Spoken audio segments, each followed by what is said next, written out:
ont rejeté l'extension de la déchéance de nationalité. Est-ce qu'on peut imaginer que le Sénat va trouver un compromis sur les autres dispositions clés de ce texte? Parce que c'est quand même un revers. Un revers. On savait que le passage de cet article serait difficile, alors même que la commission des lois avait apporté des avancées, de mon point de vue, singulières et extrêmement importantes. C'est la raison pour laquelle je reste peut-être confiant sur la navette parlementaire qui va s'ouvrir maintenant. Sur les autres dispositions qui sont devant nous, je crois qu'il restera peut-être un point sur lequel nous devons discuter. Vous savez, c'est l'intervention du juge des libertés dans le cadre de la rétention, pour lequel le texte du gouvernement me paraissait positif. En tous les cas, il y a une vraie avancée. Certains de nos collègues sont inquiets. Je vais essayer, autant que faire se peut, de les rassurer, même si la commission des lois, il est vrai, n'a pas admis à supprimer cet article.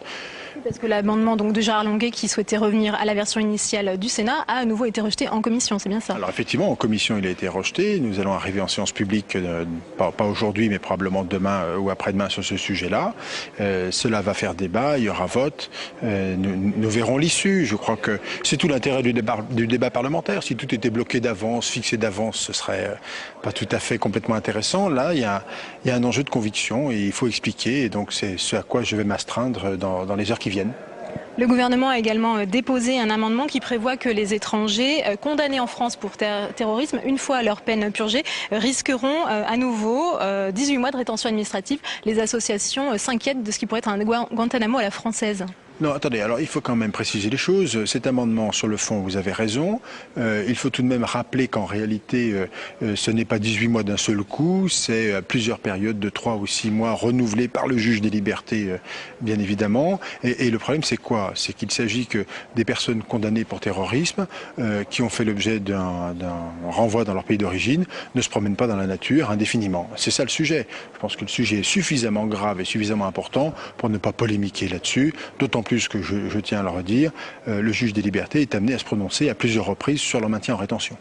Vous l'avez dit, les discussions en commission mixte paritaire s'annoncent vives. Est-ce que vous pensez que c'est la version votée par le Sénat qui l'emportera? Oh, écoutez, je ne sais pas. Ce que je sais, c'est que nous sommes pour le coup dans un processus parlementaire qui n'est pas dans l'urgence. Donc l'Assemblée nationale, à la sortie du texte, reverra le texte. Il reviendra ici et la CMP ne viendra qu'après. Donc nous avons encore du temps pour travailler, avancer et faire que les objectifs poursuivis soient remplis. Merci François-Noël Buffet d'avoir répondu à nos questions. Je vous laisse regagner l'hémicycle du Sénat. Je vais accueillir maintenant un sénateur centriste, Yves Détraigne, sénateur du groupe Union centriste de la Marne. Bonjour. Bonjour. Alors on a vu la semaine dernière le rôle déterminant des centristes dans l'adoption de certaines dispositions de ce projet de loi. Est-ce qu'il y a une unité du groupe sur certaines dispositions clés, comme par exemple la procédure actuelle d'expulsion des sans-papiers et la question de la saisine du juge de la liberté et des détentions? Oui, effectivement, une unité du groupe. Parce que le groupe centriste exprime une sensibilité humaniste dans l'ensemble de ses décisions, ou dans la plupart de ses décisions, et sur un texte concernant l'immigration, eh bien, c'est le moment de faire sentir la différence du groupe centriste. Justement, sur cette procédure de saisine du JLD, il va y avoir vraiment une unité également. Tous les centristes vont voter pour le maintien de la procédure actuelle? Écoutez, c'est très simple. La Constitution dit que c'est le juge judiciaire qui est le gardien des libertés individuelles. Donc nous considérons que si on renvoie à 5 jours l'intervention du JLD, eh bien il risque d'intervenir trop tard. Donc nous pensons effectivement qu'il faut maintenir à 48 heures le délai d'intervention du juge des libertés de la détention. Alors, est-ce que vous pensez que les modifications qui sont actuellement apportées par le Sénat vont rendre au final ce texte acceptable pour le groupe centriste? Écoutez, nous avions 3 points sur lesquels nous étions très attentifs. La question de la déchéance de nationalité, donc nous avons obtenu satisfaction. Un deuxième point qui a été examiné cet après-midi qui concernait la carte de séjour temporaire pour les étrangers malades. Le ministre a souhaité qu'on laisse le temps à la navette d'examiner plus à fond cette question. Donc pour l'instant, l'affaire suit son cours, je vais dire. Et puis il reste ce point sur le JLD. Donc si effectivement nous obtenons satisfaction sur le JLD et si au terme de la navette la question des étrangers malades qui sont en séjour temporaire pour se soigner est réglée, eh bien je pense que le groupe à l'unanimité adoptera cette loi. Alors depuis ce matin, vous avez un nouveau président au groupe centriste, il s'agit de François Zocchetto. Vous souteniez Hervé Maurey. Est-ce que vous pensez que ce nouveau président va permettre de conserver l'unité du groupe, à 6 mois des sénatoriales et 1 an de la présidentielle, ce que vous avez dit ce matin? La priorité, effectivement, du président, quel qu'il soit, bon, c'est François Zocchetto, et bien très bien, et je souhaite bonne chance à François Zocchetto, c'est quelqu'un que je connais et que j'apprécie. La priorité donc du président du groupe, c'est effectivement de veiller à la réélection du maximum des sénateurs sortants qui se représentent du groupe centriste et, si possible, d'obtenir de nouveaux sénateurs centristes.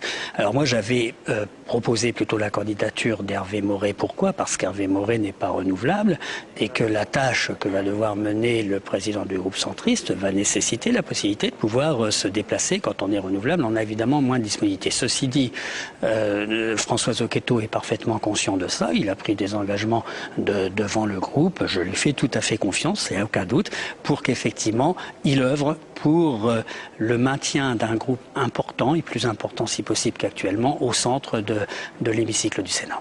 Merci Yves Détraigne d'avoir répondu à nos questions. Donc je vous laisse regagner l'hémicycle pour suivre l'examen du projet de loi sur l'immigration. Je vais accueillir maintenant Éliane Assassi, sénatrice du groupe communiste. Bonjour. Alors tout à l'heure, le Sénat a rejeté en fait la restriction du droit au séjour médical. Est-ce que c'est une bonne nouvelle donc pour les étrangers en situation irrégulière atteints de pathologies graves? Bien sûr, c'est une très bonne nouvelle pour eux et pour toutes celles et ceux qui les accompagnent dans des moments relativement difficile. Il faut bien s'imaginer dans quelles conditions on arrive en France et qu'on aurait pu donc être rejeté de notre pays parce qu'elle est atteinte d'une pathologie qui, soi-disant, serait dispensée dans notre pays d'origine. Mais dans quelles conditions? Voilà. Donc je crois que c'est une grande victoire pour à la fois les étrangers concernés et toutes les associations qui les soutiennent. En revanche, vous aviez déposé un amendement sur l'article 17A, en fait, concernant le maintien du droit au séjour pour certaines personnes. Et vous évoquiez notamment le cas des Bulgares et des Roms. Vous avez jugé cet article dangereux. Vous pouvez nous expliquer pourquoi? Il est dangereux, il est stigmatisant. Alors on voit bien que ce projet de loi est quelque part un petit cadeau que l'on fait à Nicolas Sarkozy, puisqu'on y inscrit des mesures qu'il avait annoncées à Grenoble la dernière fois. Et donc particulièrement cette stigmatisation sur les populations roms et sur les population bulgare. Donc cette stigmatisation est vraiment extravagante, dangereuse pour les libertés, pour les droits et pour les libertés de ces personnes, mais pas que, parce que ça peut être la porte ouverte à d'autres mesures concernant d'autres populations. Globalement, on a vu que la semaine dernière, les centristes se sont alliés à l'opposition de gauche pour rejeter l'extension de la déchéance de nationalité. Comment vous sentez l'ambiance sur ce texte? Est-ce que le Sénat peut vraiment jouer son rôle de garant des libertés? Je pense qu'il y a quelques petits articles qui pourraient faire l'objet de débats intéressants. Ça peut être le cas sur ce qu'on appelle les zones d'attente sac à dos. Ça pourrait être le cas aussi sur le bannissement.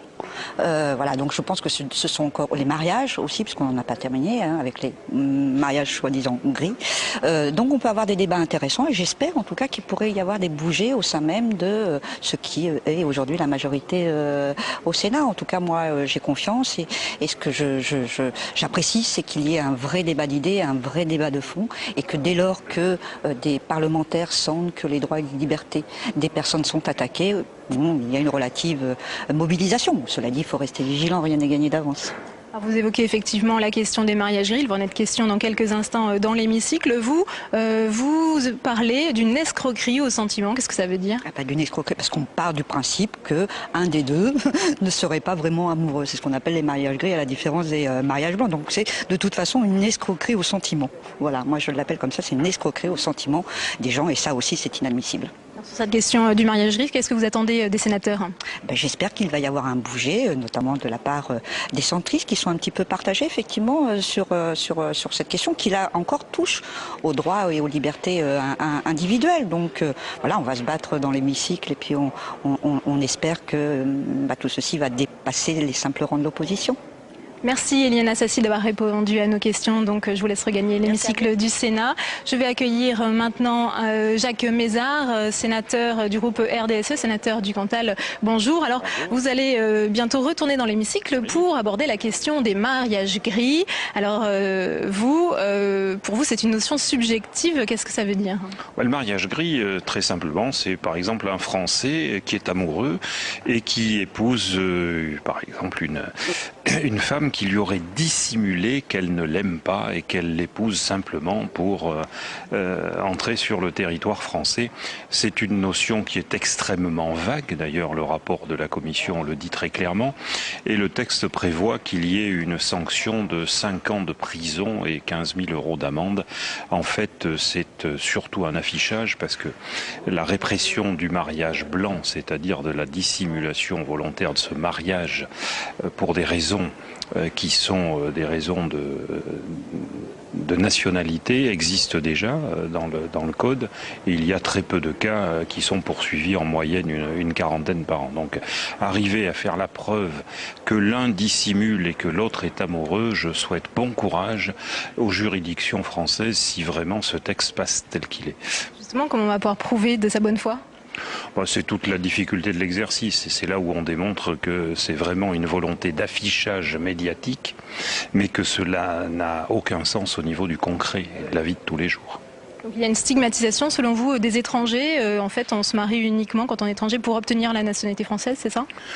C'est en tout cas l'image que l'on veut montrer et qui ne correspond pas à la réalité, sauf évidemment dans quelques cas qui sont tout à fait possibles à identifier. L'annulation, la nullité du mariage est toujours possible. Le parquet peut la solliciter dans un délai de 5 ans, mais on voit bien que les cas concrets de poursuites à ce niveau-là sont extrêmement rares et que sur ce dossier, il y aura très peu de cas concrets qui seront poursuivis devant les tribunaux parce que c'est pratiquement impossible à démontrer. Une dernière question, Jacques Mézard. En tant qu'avocat, il y a eu des rappels au règlement. Plusieurs sénateurs ont exprimé leur soutien à l'affront des magistrats. Est-ce que vous comprenez la colère des magistrats après les propos de Nicolas Sarkozy dans l'affaire Laetitia? Oui, parce que ce n'est pas la première fois que l'on constate une méfiance tout à fait évidente vis-à-vis des magistrats. On l'a vu récemment sur la LOPSI avec le problème des peines planchées, avec la rétention de sûreté. On a l'impression que le gouvernement ne fait pas confiance aux magistrats. C'est aussi tout à fait le cas avec le projet qui va vraisemblablement d'arriver de jurés populaires dans les tribunaux correctionnels. Or, les magistrats le vivent très mal parce que, contrairement à ce qui est indiqué en France, les juridictions pénales sont assez répressives par rapport à ce qui existe ailleurs en Europe. Les magistrats ont beaucoup de travail et ils ont l'impression et le sentiment justifié d'être déconsidérés par les propos qui sont tenus par en particulier celui qui est le garant de l'indépendance de la magistrature en France. Merci Jacques Mézard. Tout de suite, donc, nous prenons la direction de l'hémicycle pour suivre la question des mariages gris. Merci de votre fidélité et à bientôt sur Public Sénat. 411.1 du Code de l'entrée et du séjour des étrangers et du droit d'asile, les ressortissants étrangers qui séjournent régulièrement en France depuis au moins 18 mois peut demander à bénéficier de son droit à être rejoint au titre du regroupement familial par son conjoint, si ce dernier est âgé d'au moins 18 ans, et les enfants du couple mineurs de 18 ans.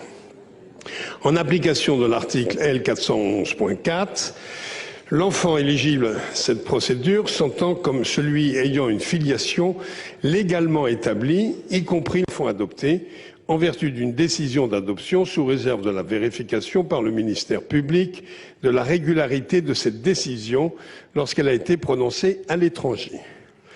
Si ces conditions excluent a priori de ce dispositif les enfants recueillis par décision légale, une dérogation est prévue au bénéfice des seuls enfants algériens en application de l'accord franco-algérien du 27 décembre 1968.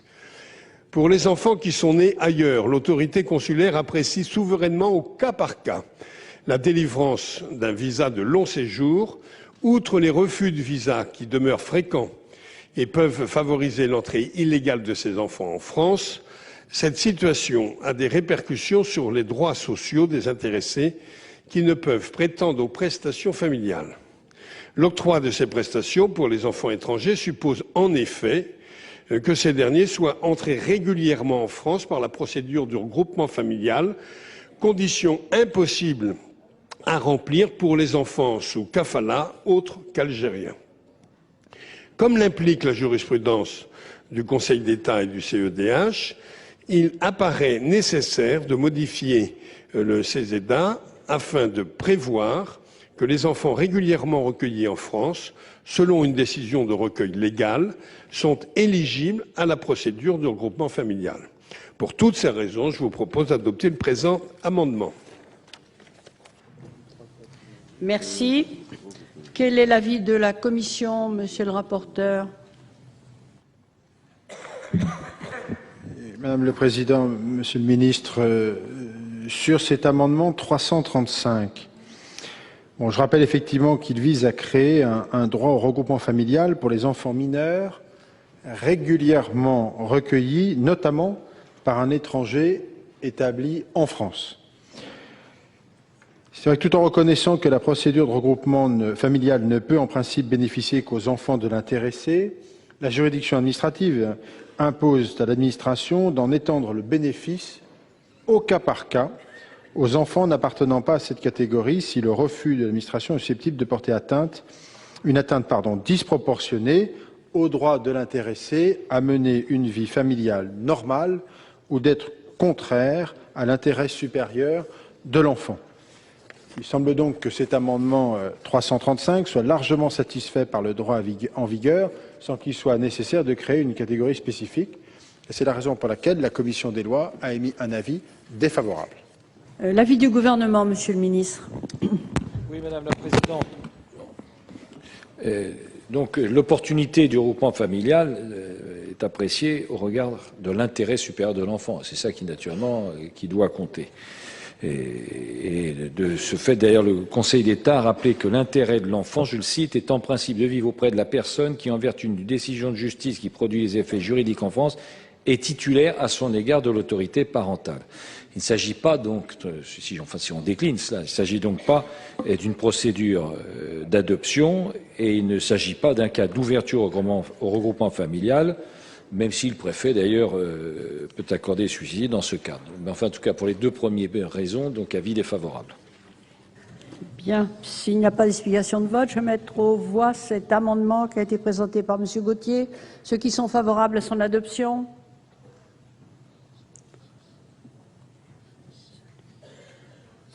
Ceux qui sont contre? Il n'est pas adopté. Après l'article 21, toujours un article additionnel, le 336, que présente monsieur Antoinette. Cet amendement offre au calendrier législatif du Parlement l'occasion de montrer que les deux assemblées sont complémentaires. L'Assemblée nationale vient en effet d'adopter à l'unanimité les dispositions d'une proposition de loi luttant contre l'habitat indigne en Outre-mer. Le problème du logement est particulièrement grave en Outre-mer, entre l'essor démographique et l'immigration clandestine. Les chiffres de l'habitat insalubre ne sont pas l'objet de la discussion, mais apportent un éclairage particulier à cet amendement.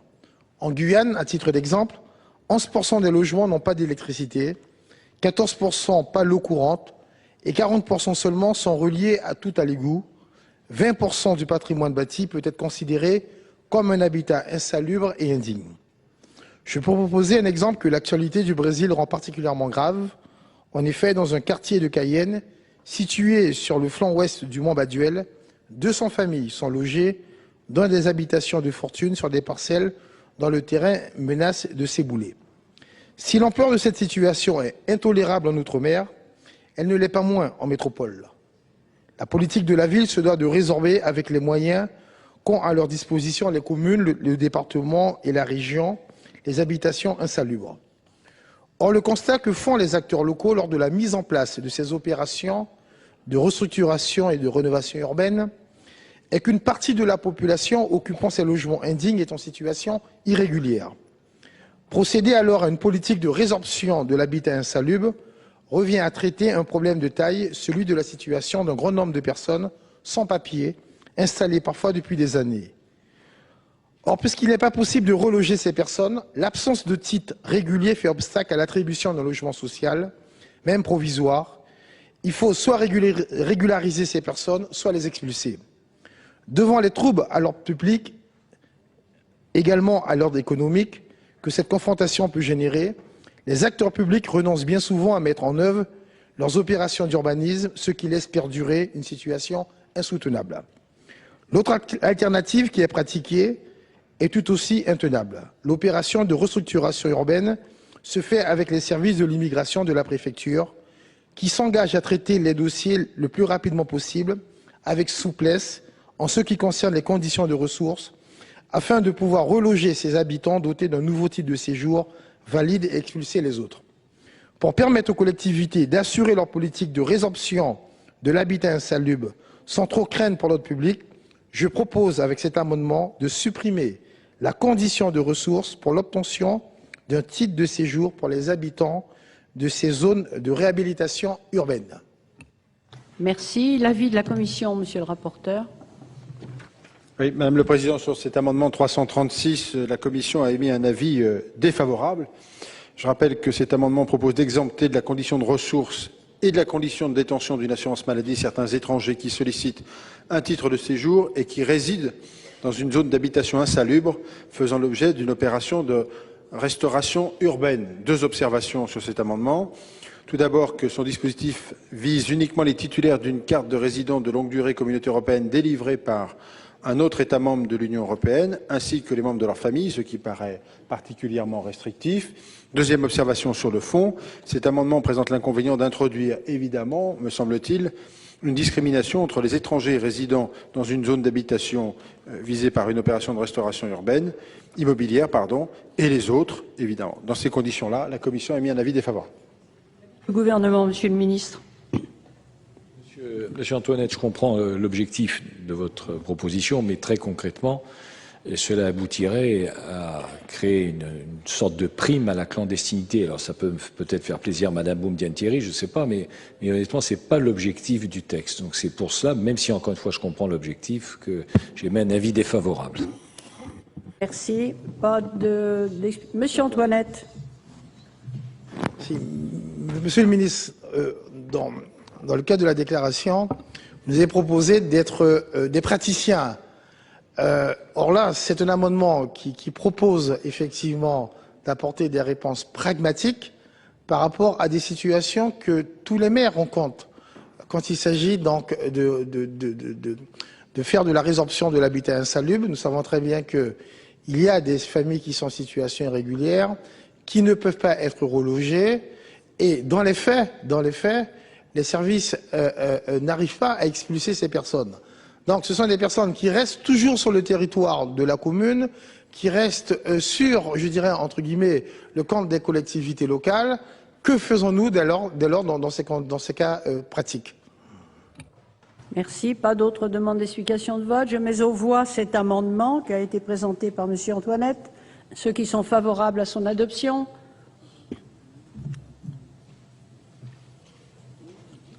Ceux qui sont contre. Il n'est pas adopté. Nous passons à l'article 21 bis avec un amendement, le 150, que présente Madame Gauthier-Morin. Merci Madame la Présidente, Monsieur le Ministre, mes chers collègues. Nous jugeons cet article inadmissible et c'est la raison pour laquelle nous proposons cet amendement de suppression. Cet article durcit en effet les conditions d'obtention d'une carte de résident et fait, une fois de plus, porter le soupçon sur les mariages mixtes, envisagés uniquement sous l'angle de la fraude pour acquérir la nationalité française. Comme si cette pratique était généralisée et constituait un véritable fléau pour la société française. Depuis 2003, la majorité n'hésite d'ailleurs pas à stigmatiser ces mariages. Les textes qui nous ont été présentés successivement, et celui-ci n'échappe pas à la règle, soupçonnent l'étranger de perpétuellement enfreindre les lois. Ainsi, cet article exclut les années de mariage de la durée de résidence requise pour l'attribution de la carte de résident. Cela ne nous semble pas justifié ni adapté eu égard au faible nombre de condamnations pour fraude qui, rappelons-le, sont par ailleurs pénalement sanctionnées. Cette sanction pénale, amende et prison, semble suffisante au regard de l'enjeu et il ne nous paraît pas opportun de créer une notion juridique de non-résidence sur le sol français dans ces cas-là. Merci. L'avis de la Commission, Monsieur le rapporteur. Monsieur le Président, c'est un avis défavorable. Cet article 21 bis, qui a été introduit d'ailleurs par nos collègues de l'Assemblée nationale, vise à exclure expressément les années pendant lesquelles un étranger a vécu en situation régulière grâce à un mariage frauduleux de la durée de résidence requise pour l'attribution d'une carte de résidence. Cela vient d'être rappelé par notre collègue Maton-Poinin. Il s'agit là en réalité d'une mesure de cohérence avec les autres dispositions de notre droit qui vise à prévenir la lutte contre les mariages de complaisance. La Commission des lois a donc émis un avis défavorable. L'avis du gouvernement, Monsieur le ministre. Madame la Présidente, le législateur a décidé de sanctionner sévèrement les personnes qui contractent ou qui organisent des mariages de complaisance avec le seul objectif, en tout cas l'objectif principal, de se voir délivrer une carte de séjour. Quand je dis législateur, je vous en bien volontiers acte, sans doute pas vous. Mais il n'en reste pas moins qu'à un moment donné, le législateur s'est prononcé dans ce sens-là. Et donc, dans la continuité de cette volonté, l'article 21 bis prévoit effectivement que les années de résidence acquises grâce à un titre de séjour qui aurait été obtenu frauduleusement en détournant l'institution du mariage, eh bien, ça ne doit pas donner de droit au séjour ultérieur. Et donc, cette disposition, c'est la conséquence logique, et j'allais dire saine, de la pénalisation des mariages de complaisance. Donc, avis défavorable. Y a-t-il des explications de vote? Je n'en vois pas. Je mets aux voix cet amendement 150. Ceux qui sont favorables à son adoption.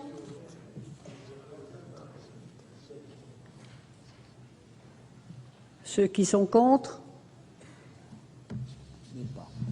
Il n'est pas adopté. Je fais voter sur l'article 20 bis. Ceux qui sont pour l'adoption de l'article 21 bis. Ceux qui sont contre. L'article 21 bis est adopté.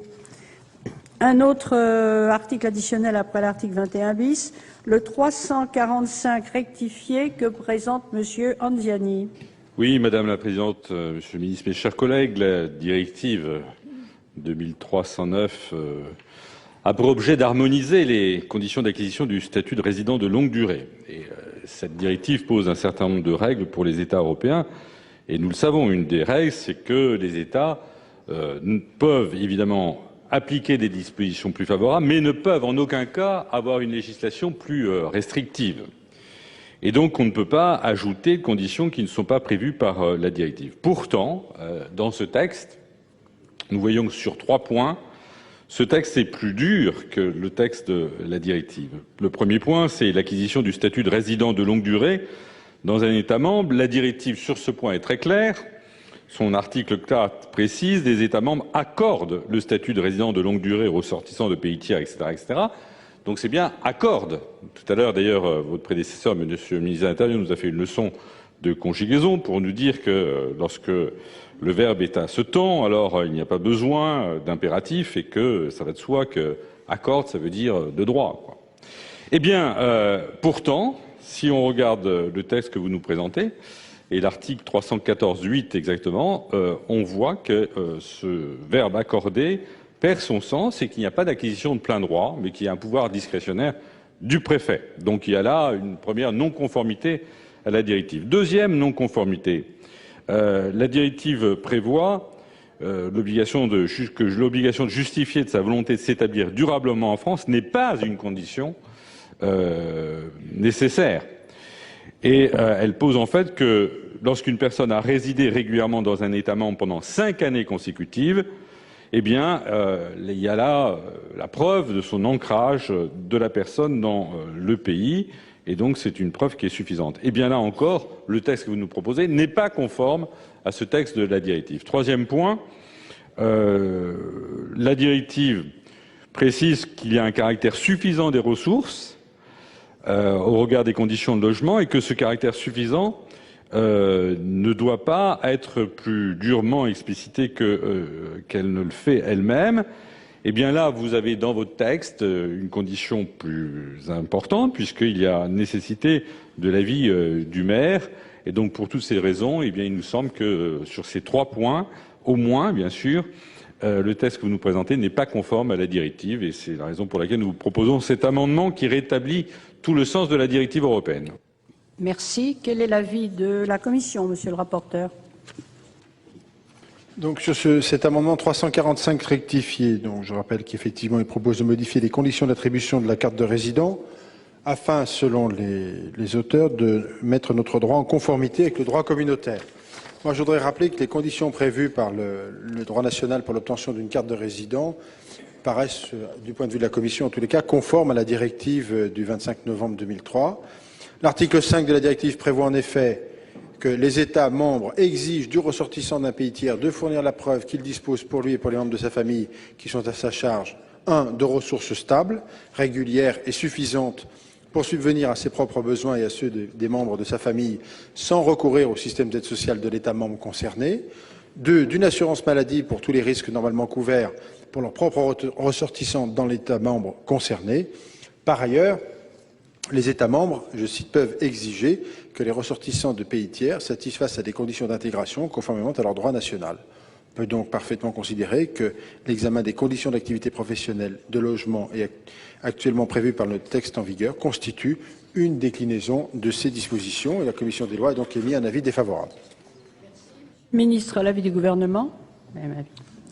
Pas de demande d'explication de vote. Je mets aux voix l'amendement 345 rectifié. Quels sont ceux qui sont favorables à son adoption? Ceux qui sont contre? Il n'est pas adopté. Après l'article 21 bis, un autre article additionnel avec un amendement 487 que présente Madame Boumedienne-Thierry. Monsieur le ministre, avec mon amendement, je pense que je ne vais pas non plus vous faire plaisir. Mais je crois que nous ne sommes pas là pour ça, n'est-ce pas? Alors, mon amendement va aller dans le sens des recommandations et des doléances qui sont faites à ce sujet par le Conseil national de l'Ordre des médecins, qui demande que les actes médicaux réalisés non dans l'intérêt thérapeutique du patient, mais dans le cadre des politiques d'immigration soient bannis, en particulier les radiologies osseuses. Cette demande de l'Ordre des médecins émane de la Déclaration européenne des professionnels de santé pour un accès aux soins de santé sans discrimination. Elle fait suite au Comité consultatif national d'éthique sur les méthodes de détermination de l'âge à des fins juridiques du 23 juin 2005, au rapport de l'Académie nationale de médecine du 22 janvier 2007 et aux différentes recommandations de la Défenseure des enfants. Il est donc nécessaire d'interdire ces pratiques pour déterminer l'âge d'un étranger dont la minorité est remise en cause par l'administration et de lui permettre de justifier par tout moyen de son âge. En cas de doute sur la véracité des états civils que pourrait fournir l'intéressé, l'administration pourra notamment faire application des alinéas 2 et suivants de l'article 47 du Code civil et saisir le procureur de la République de Nantes afin qu'il soit procédé à la vérification de l'authenticité des actes. Merci. Monsieur le rapporteur, l'avis de la Commission. Oui, Madame, l'avis de la Commission est défavorable. Bon, l'objet de l'amendement, on l'a compris, est d'interdire le recours aux examens osseux. En l'état actuel, c'est le seul moyen disponible pour tenter de déterminer l'âge d'un mineur, notamment, et en particulier si un étranger qui se prétend mineur l'est bien, évidemment.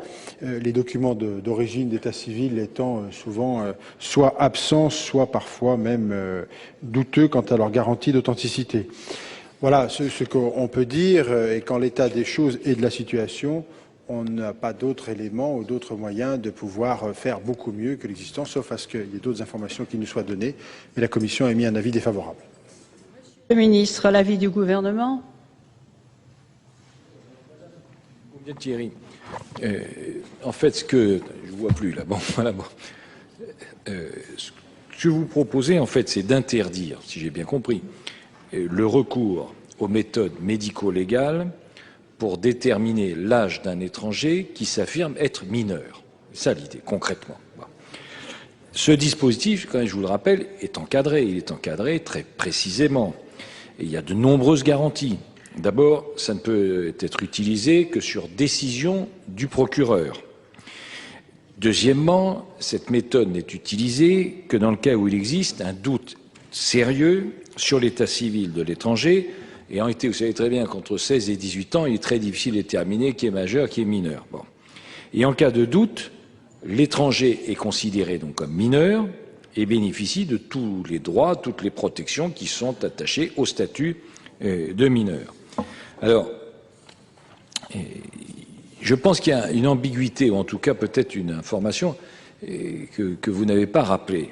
C'est « il n'est recouru au test osseux qu'en zone d'attente et centre de rétention ». Ce n'est pas un recours général, ce sont des recours très précis, très ciblés. Et par exemple, si votre inquiétude c'était, mais je ne crois pas que ce soit celle-là, mais enfin en tout cas plus largement, mais si votre inquiétude c'était est-ce que ça s'applique dans tous les cas de regroupement familial, ce n'est pas le cas. Donc on n'y recourt que dans les cas que j'ai indiqués précédemment. Donc ça me semble à la fois équilibré, juste, efficace et dans un certain nombre de cas particulièrement protecteur au contraire. Donc c'est pour ça qu'on émet un avis défavorable. Merci, Monsieur le Ministre. Madame Boumedienne-Thierry. Je voudrais rappeler à Monsieur le Ministre que cette demande nous vient de l'Ordre des médecins et qu'elle fait partie d'une déclaration européenne des professionnels de santé. D'accord ? Que d'autre part, les critères qui sont utilisés aujourd'hui sont très anciens, qu'ils datent et qu'ils sont vraiment plus du tout, je veux dire, conformes à la réalité. Par ailleurs, concernant la véracité des actes d'état civil, c'est quand même dommage qu'il y ait toujours une suspicion permanente.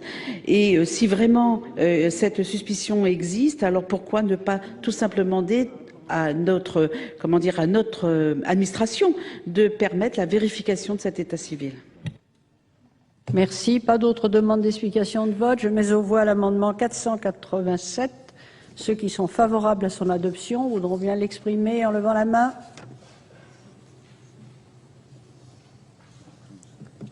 Contre? Il n'est pas adopté. Nous passons à l'article 21 ter avec 3 amendements identiques qui sont des amendements de suppression. L'amendement numéro 39 rectifié que présente Monsieur Mézard. Merci Madame la Présidente, Monsieur le Ministre, mes chers collègues. Cet article 21 ter n'est pas une création du gouvernement, mais a été inséré dans le texte à la demande des députés de l'Assemblée nationale. C'est une incongruité juridique, cet article 21 ter, l'invention du mariage gris. Je rappelle que le mariage gris, il y en a un qui est amoureux et pas l'autre. Et forcément, celui qui est amoureux est le français.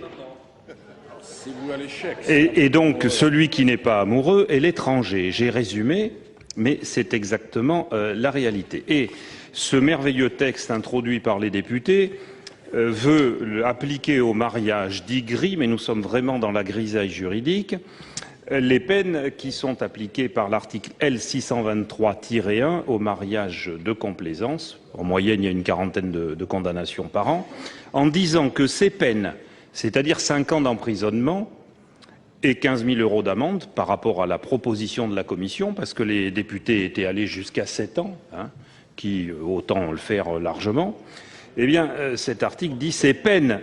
Oui, justement, quand on aime, on ne compte pas, mais quand on n'aime pas, on devrait en tenir compte aussi. Ces peines sont également encourues lorsque l'étranger qui a contracté mariage a dissimulé ses intentions à son conjoint. Alors au niveau de l'infraction pénale, là, félicitations, il fallait y penser, parce que celui qui arrivera à prouver la dissimulation des intentions, je lui souhaite bonne chance au niveau de la jurisprudence. Et d'ailleurs, je ne suis pas le seul à le dire, Monsieur le Président du PRG, puisque à la page 122 et à la page 123 du rapport, le rapporteur exprime des doutes et des réserves extrêmement importantes par rapport à cet article, qui n'a aucun sens au niveau de l'application concrète. Et avec des arguments tout à fait pertinents, monsieur le rapporteur, puisque vous dites que votre commission observe que les mariages gris sont d'ores et déjà inclus dans le champ de l'infraction de mariage frauduleux réprimé par l'article L623-1 du Code des étrangers. C'est vous qui le dites. Donc si c'est déjà inscrit dans le Code et dans l'article 623.1, qu'est-ce que c'est que ce mariage gris? Ça n'a aucun sens et vous essayez d'atténuer le choc en ramenant au niveau de l'échelle des peines la proposition de sanction à 5 ans, ce qui était l'article existant, et en indiquant, mais je pense que vous conviendrez avec moi, monsieur le rapporteur, que c'est quand même limite, qu'on modifie ce qui est issu de l'Assemblée nationale par la dissimulation des intentions. Mais je crois vraiment qu'on aurait pu se passer de cet article 21 ter qui ne changera strictement rien à la réalité par rapport aux poursuites qui peuvent exister aujourd'hui sur les mariages de complaisance et qui n'a même pas un effet d'affichage parce que j'allais dire que c'est triste de ramener l'amour des Français à des sanctions de cette nature alors que ça n'a vraiment aucun sens. L'amendement 151, qui le défend? Madame Maton-Poinat. Oui, merci Madame la Présidente. Alors c'est vrai que cet article 21 est dangereux.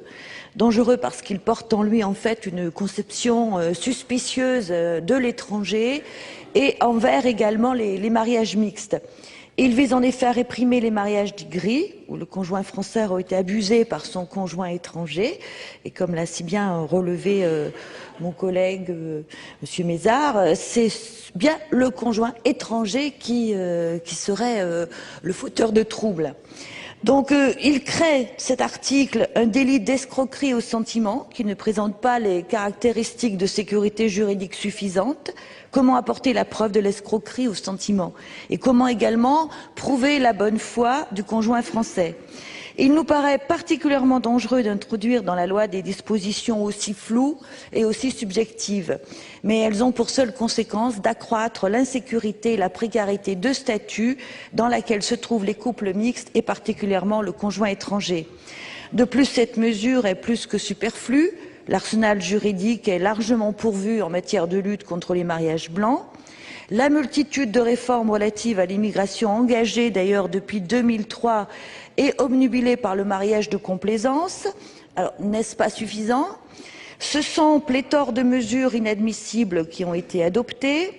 Les instruments de lutte contre les mariages blancs existent, les sanctions pénales également, n'excluant aucunement des mariages gris qui peuvent être frappés de nullité et se voient sanctionnés par le retrait ou le refus de renouvellement de carte de séjour, voire par une décision d'éloignement.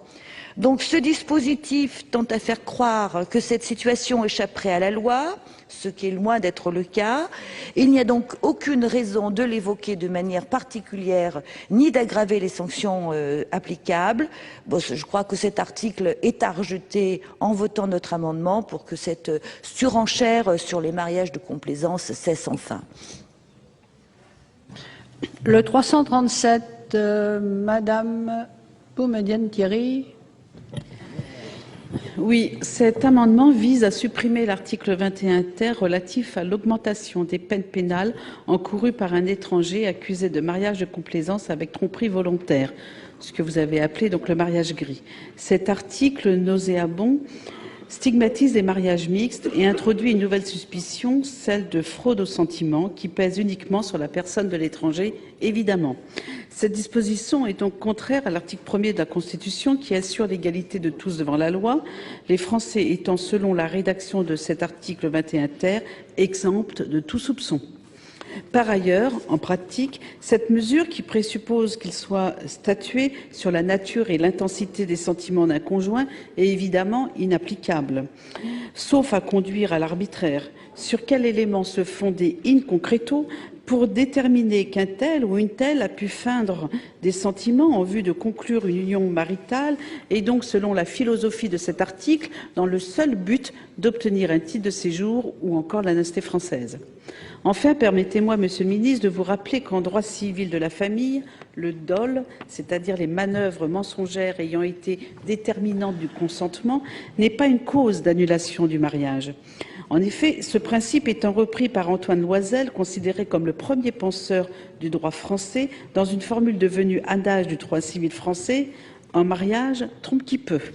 En d'autres termes, concernant le droit pénal français, pourrait-il sanctionner en l'appliquant de surcroît uniquement aux conjoints de nationalité étrangère, ce qui est, depuis des siècles, rejeté par des principes fondateurs du droit civil de la famille. Il en va différemment lorsque les deux époux s'accordent à conclure un mariage de complaisance, celui que l'on appelle mariage blanc, mais qui est déjà sanctionné par le Code pénal, ainsi que par le Code civil, sous l'angle du défaut de consentement entraînant la nullité de mariage. Il est donc inutile de prévoir d'autres sanctions.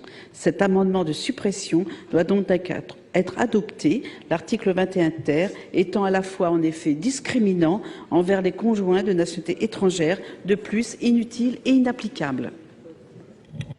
L'avis de la Commission, Monsieur le rapporteur.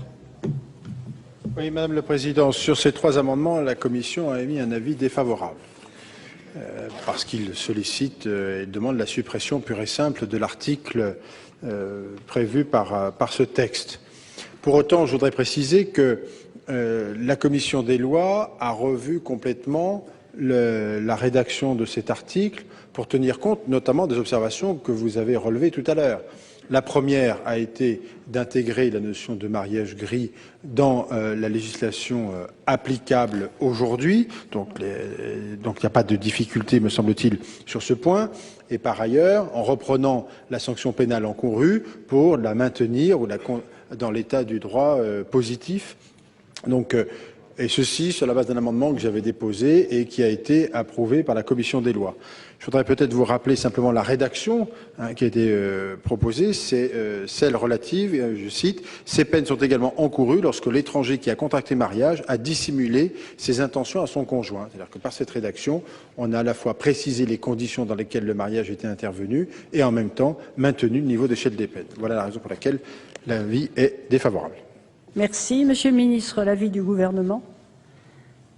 Oui, Madame la Présidente, même avis que la Commission. Bon, il s'agit tout simplement aujourd'hui de reconnaître qu'il existe une différence fondamentale entre le mariage blanc et le mariage avec tromperie sur les sentiments. Dans le premier cas, les deux époux sont complices, naturellement, alors que dans le second, il y a une victime. Et cette différence, elle doit se traduire dans notre droit pénal. Je voudrais simplement vous citer une lettre qui est parvenue d'ailleurs à mon prédécesseur, qui est parvenue à Éric Besson. Je ne vous lis pas toute la lettre, mais je voudrais simplement vous en lire un extrait. Aujourd'hui, je me rends compte que mon mariage est une mascarade, tout est mensonge, je n'arrive plus à dormir, tout défile dans ma tête.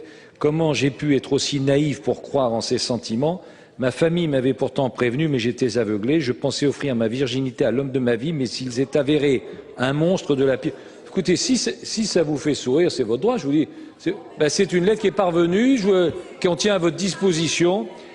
Mais il s'est avéré un monstre de la pire espèce. Je me suis fait avoir. Il ne m'a jamais aimé. Tout était manqué dès le départ. Son seul but était d'avoir ses papiers français. Je me sens détruite, violée. Donc je constate que ça en amuse certains sur ces bancs. Moi, pas du tout. Très honnêtement, j'ai pas du tout le même sentiment. Je considère que c'est un témoignage particulièrement d'abord émouvant et particulièrement vrai et qu'on ne peut pas faire comme si ça n'existait pas. Et je suis étonné de voir un certain nombre de femmes sur ces bancs en face de moi qui en sourient.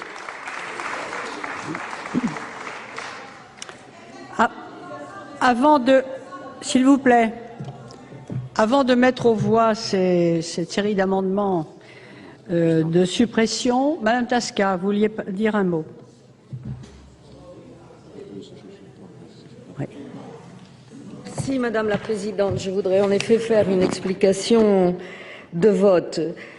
Tout d'abord, je voudrais revenir sur ce qu'ont dit mes collègues en ce qui concerne la mesure de la sincérité. C'est Jacques Mézard qui a le premier soulevé cette question. Nous sommes vraiment là au royaume de l'absurde. Et quelles que soient les explications qui nous sont données par le rapporteur et par le ministre, je vous pose la question: quels pourraient être les instruments de mesure de la sincérité et de la tromperie? Peut-être faudrait-il vous inspirer, pour arriver à des critères concrets, de l'exemple des Tadjiks, qui, inquiets de voir les étrangers venir épouser leurs filles, viennent d'adopter une loi très concrète qui impose aux prétendants étrangers tout d'abord d'acheter un appartement pour la jeune fille qu'ils convoitent, et ensuite de résider sur le sol tadjik pendant au moins 1 an avant de lui passer la bague au doigt.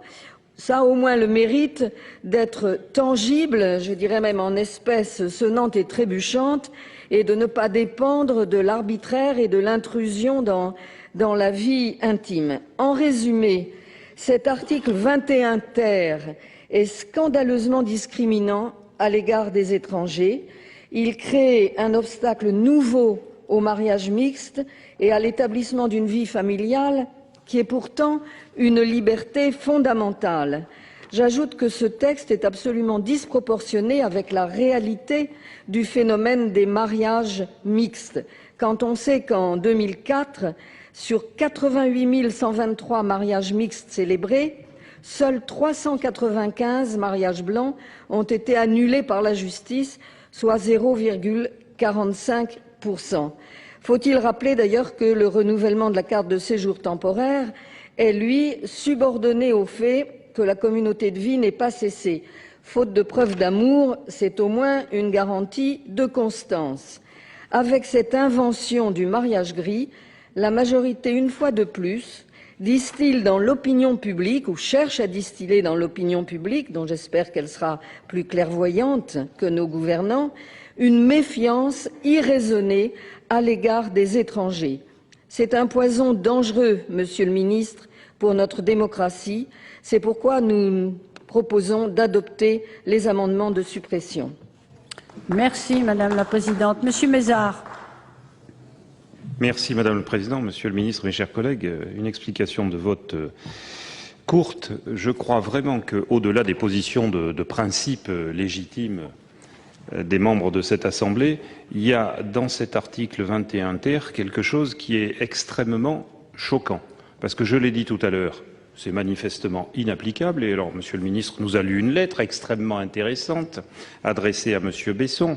Mais vous savez, dans la pratique, dans les problèmes de séparation de corps, de divorce, et d'ailleurs je cite là aussi le rapporteur, plusieurs personnes entendues par votre rapporteur ont exprimé la crainte que les dispositions introduites par les députés ne soient utilisées comme un moyen de pression ou de chantage par le ressortissant français dans le cadre d'une procédure de séparation conflictuelle. Parce que votre lettre, Monsieur le Ministre, était très émouvante et votre indignation nous a certainement convaincus, enfin au moins sincères, et on sommes peut-être partiellement convaincus.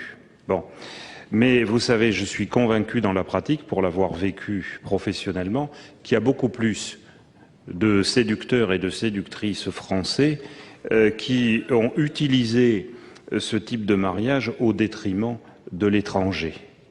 Donc, vous savez, à ce jeu-là, je ne crois pas que quiconque s'honore de mesurer le degré de sentiment, de parler comme vous l'avez fait dans cette lettre de viol, etc. Je crois vraiment que c'est une disposition qui n'a pas sa place dans ce projet de loi et qui est extrêmement néfaste. Le terme d'ailleurs de mariage gris, je pense que par rapport à l'objet du litige, je crois que ça démontre quelle était la volonté de l'auteur de cette introduction de l'article devant l'Assemblée nationale. Donc je persiste et je signe. Y a-t-il d'autres demandes d'explication de vote? Je n'en vois pas. Je mets aux voix l'amendement 39 rectifié, qui est favorable à son adoption.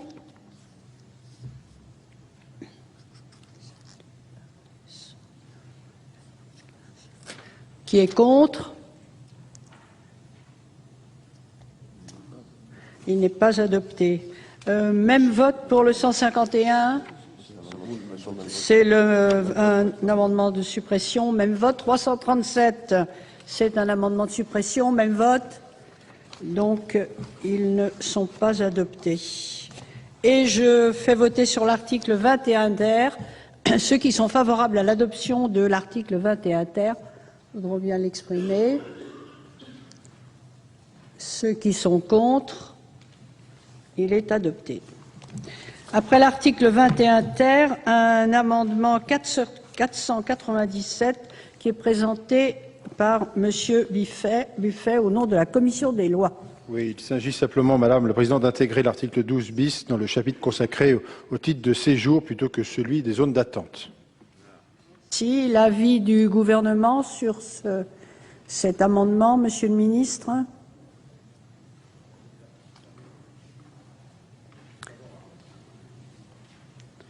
Je mets aux voix cet amendement 497 qui a été soutenu par Monsieur Buffet au nom de la Commission des lois.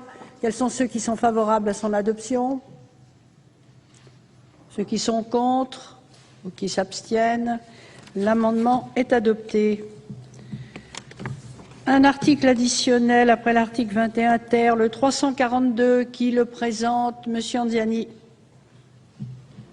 Madame la Présidente, l'État a des obligations en matière de protection de la vie de la famille.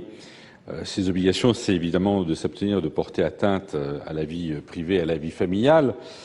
C'est même d'ailleurs une obligation aussi qui consiste à mettre en œuvre tout ce qui est possible pour assurer aux citoyens une vie familiale normale. Le CESEDA traduit cette obligation également en faveur des étrangers, en tout cas en faveur de certaines catégories d'étrangers qui disposent d'un titre de séjour.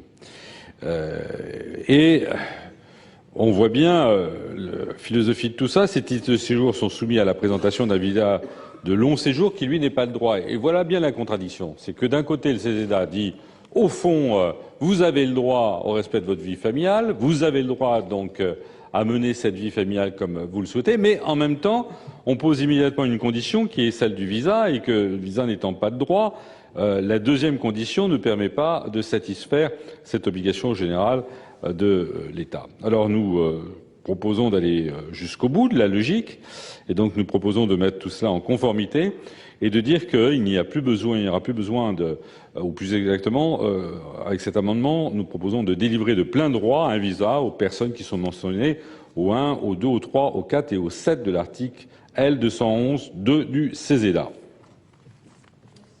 Commission, monsieur le rapporteur. Bien, sur cet amendement 342, donc en réalité, il propose d'instaurer une délivrance de plein droit d'un visa de long séjour lorsqu'il est demandé par certaines catégories d'étrangers, membres de la famille de ressortissants communautaires, enfants adoptés, bénéficiaires d'une autorisation de regroupement familial ou autre. Le droit positif permet déjà une délivrance de plein droit d'un visa de long séjour à l'étranger marié à un ressortissant français. Par ailleurs, il convient de préciser que les dispositions de l'article L211-2 du Code des étrangers obligent l'autorité administrative à motiver les refus de long séjour opposés à un certain nombre de catégories d'étrangers, que membres de la famille d'un ressortissant français, bénéficiaires d'une autorisation de regroupement familial, etc. Bon, la motivation s'effectue notamment, et ça c'est le point qui me paraît essentiel, sous le contrôle du juge administratif, au regard du droit à une vie privée et familiale. Il semble donc que ces dispositions paraissent suffisantes et la Commission a émis un avis défavorable. Monsieur le ministre, même avis. Pas de demande d'explication de vote. Je mets aux voix l'amendement 342 qui a été présenté par Monsieur Anziani. Ceux qui sont favorables à son adoption. Ceux qui sont contre. Il n'est pas adopté. Maintenant, 3 amendements à l'article, après l'article 21 ter, 3 amendements faisant l'objet d'une discussion commune. Le 343 que présente Monsieur Anziani. Madame la Présidente, l'exigence d'un visa de long séjour pour la délivrance d'une carte de séjour aux conjoints de Français pose de nombreuses difficultés. L'article L211-2.1 du CESEDA prévoit que les conjoints de Français entrés régulièrement en France, mariés en France et justifiant de 6 mois de vie commune avec leurs conjoints en France peuvent déposer leur demande de visa auprès de la préfecture. Cette formalité, en théorie, est un moyen de se prémunir contre toute expulsion. Mais, dans les faits, la procédure fonctionne autrement, en particulier lorsque le consulat ne répond pas à la demande de visa dans le délai légal qui lui est imparti. Et en l'absence de réponse à la demande de visa dans ce délai de 2 mois, la préfecture considère qu'il s'agit d'un refus implicite et, le plus souvent, refuse d'instruire la demande de titre de séjour ou notifie un refus de délivrance de titre. Ce dysfonctionnement de procédure pénalise donc les personnes ayant un droit à un titre de séjour. Et donc nous attirons votre attention sur le fait que cette exigence pour les conjoints de Français déjà présents en France porte une atteinte disproportionnée au droit à une vie familiale normale qui est consacré par la Convention européenne des droits de l'homme. Le 295 rectifié bis, Monsieur Antoinette. L'amendement 295 rectifié bis, qu'est-ce qu'il présente? Monsieur Antoinette? Et il est défendu. Très bien. Le 148 rectifié? Non. Madame Assassi. Avec cet amendement, nous voulons supprimer l'obligation donc de produire un visa de plus de 3 mois lors de la demande de la carte de séjour temporaire, lorsque celle-ci est effectuée par un étranger entré régulièrement en France, marié avec un ressortissant français, et qu'ils séjournent ensemble en France depuis plus de 6 mois. Exiger un visa long séjour n'est pas sans difficulté. Il est effectivement prévu que ces personnes, sous les conditions que nous avons déjà évoquées, peuvent demander un visa auprès de la préfecture, mais cette procédure fonctionne mal. Nous quittons l'hémicycle du Sénat. Si vous souhaitez revoir cette séance, notre site internet publicsénat.fr. À suivre le journal de 19h présenté ce soir par Michel Grossior. Merci de votre fidélité et à très bientôt sur Public Sénat.